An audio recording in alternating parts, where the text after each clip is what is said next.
Nous allons aborder des notions de structure, de design de gouvernance, ou comment distribuer le pouvoir dans l'organisation de manière explicite et visible.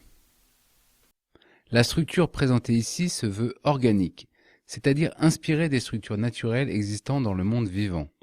Les organismes vivants sont structurés en holarchies, une holarchie étant composée de hólons.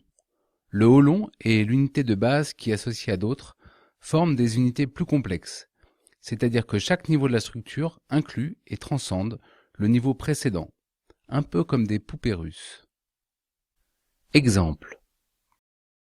Des atomes qui forment des molécules, qui forment des cellules, qui forment des organes et qui forment un corps humain. Dans ce corps humain, chaque organe a le pouvoir de remplir une fonction de manière autonome. Les autres organes ont besoin que cette fonction soit réalisée pour bien fonctionner, tout comme l'organisme pour réaliser sa raison d'être. Ils sont interdépendants.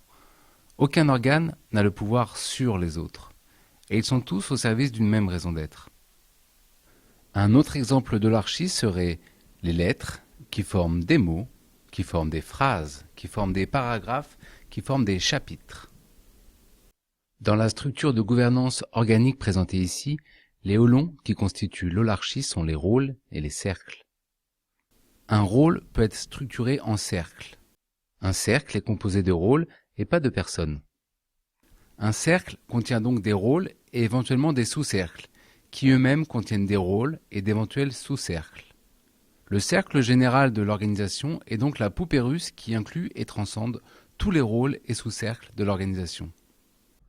Un rôle est dissocié de la personne qui l'énergétise, c'est-à-dire qu'une personne peut être affectée à plusieurs rôles, et donc participer à plusieurs cercles, à des endroits très différents dans l'organisation. La verticalité dans une structure holarchique s'établit donc entre les rôles et pas entre les personnes. Un rôle se décrit au travers d'une raison d'être, c'est ce qui manquerait à l'organisation si ce rôle n'existait pas. De redevabilité, c'est ce qui est attendu vis-à-vis de ce rôle. Et d'un périmètre d'autorité, c'est-à-dire les objets conceptuels, les choses, qui sont contrôlés par ce rôle. Par exemple, le site internet, les contrats d'assurance. Ces éléments constituent son domaine d'autorité, dans lequel il est souverain pour décider seul des actions à mener, de comment les mener, et des stratégies à adopter pour satisfaire à ses redevabilités et réaliser sa raison d'être.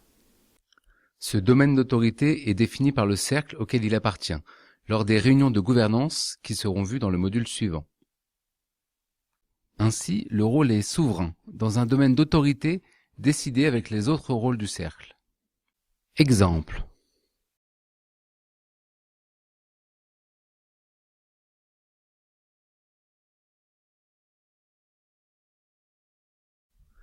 Pour le cercle supérieur, le sous-cercle est vu comme un rôle. Il a donc lui aussi une raison d'être, des redevabilités, un périmètre qui lui sont propres. Ce domaine d'autorité du sous-cercle est lui aussi, comme tout autre rôle, décidé dans les réunions de gouvernance du cercle supérieur. L'autonomie des rôles et leur alignement sur la raison d'être de l'organisation s'articulent donc également comme une holarchie. Je ne suis pas mon rôle, j'énergétise ce rôle. Dans ma pleine souveraineté, je décide des actions à mener pour assurer les redevabilités de ce rôle et réaliser sa raison d'être. Ce faisant, ce rôle contribue à ce que le cercle dont il fait partie assure ses redevabilités et sa raison d'être. Au final, tous ces organes sont ainsi interdépendants et alignés sur la raison d'être de l'organisation. Dans une holarchie de ce type, nous distinguons les rôles structurels des rôles opérationnels. Les rôles opérationnels sont ceux créés sur le chemin de vie de l'organisation pour répondre aux besoins liés à son activité. Les rôles structurels sont des rôles inscrits dans la constitution de l'organisation pour permettre à ces cercles de fonctionner, de se relier et de s'ajuster de manière dynamique. Ils disposent de domaines d'autorité préétablis, même si ces domaines peuvent aussi évoluer lors des réunions de gouvernance du cercle. Ces rôles structurels sont facilitateurs et secrétaires, qui assurent le bon déroulement des réunions, premier lien et second lien, qui assurent une double courroie de transmission avec le cercle supérieur. Concernant ces deux derniers rôles, je vais juste introduire leur esprit pour comprendre comment ils permettent à cet ensemble de fonctionner. Vous trouverez une fiche plus détaillée sur ces rôles après cette vidéo. Le premier lien du cercle est désigné par le cercle supérieur en direction du sous-cercle. A l'inverse, le second lien est désigné par le sous-cercle vers le cercle supérieur. Ils siègent tous les deux aux réunions du sous-cercle et du cercle supérieur. Quelle est la différence entre ces deux rôles? Pour comprendre ces rôles, je vais introduire la notion de tension qui sera abordée plus en détail dans le module suivant. Une tension est vue ici non pas comme un problème, mais de manière positive, comme un signal permettant à l'organisme de s'ajuster. Les premiers liens et seconds liens permettent à ce signal de circuler dans les deux sens, entre le cercle supérieur et le sous-cercle. Le premier lien est chargé d'énergie par le cercle supérieur pour que les redevabilités du sous-cercle soient réalisées. Cela ne veut pas dire qu'il doit y répondre lui-même, ou qu'il dit aux autres membres de son cercle comment y répondre. Mais depuis ce rôle, il est le premier capteur et transmetteur des tensions des rôles du cercle supérieur vis-à-vis du rôle qu'il représente.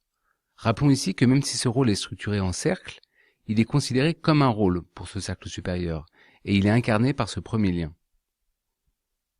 Lors des réunions du sous-cercle, il permettra donc aux autres rôles de s'ajuster par rapport aux besoins, ici et maintenant, du cercle supérieur. Il contribue à la priorisation des actions. Il veillera également à l'attribution des ressources du sous-cercle, lui permettant de satisfaire à ses redevabilités. Dans une organisation fonctionnant en holacratie, le premier lien affecte les rôles opérationnels du cercle à des personnes. Ces rôles ont donc été décidés ensemble lors de réunions de gouvernance, puis le premier lien trouve une personne en capacité d'énergétiser ce rôle. Il peut pour ce faire solliciter des avis, faire des consultations, ou même décider de réunir son cercle pour faire une élection sans candidat sur ce rôle. Mais c'est bien ce rôle de premier lien qui a cette redevabilité de l'affecter, et qui décide dans sa souveraineté que cette fois-ci, il est préférable de faire comme cela. A l'inverse, le second lien est chargé d'énergie par le sous-cercle vers le cercle supérieur. Il est le premier capteur des tensions ressenties par les rôles de son cercle qui ne peuvent pas être levées dans ce même cercle et doivent pour cela être remontées dans les réunions du cercle supérieur. C'est là son rôle. Le rôle de second lien, ainsi que les rôles de facilitateur et secrétaire, sont désignés par élection sans candidat par les membres de leur cercle. Pour voir si vous avez compris l'articulation, une petite question. Qui siège au cercle général, c'est-à-dire le cercle général de l'organisation? Réponse: uniquement les rôles du cercle général, ainsi que les premiers liens et seconds liens des sous-cercles qui y sont rattachés. C'est ce qui permet notamment de sortir du tout décider ensemble pour trouver l'équilibre entre horizontalité et verticalité, décider seul et décider ensemble. Nous verrons dans le prochain module comment tout cela se dessine et s'ajuste de manière dynamique.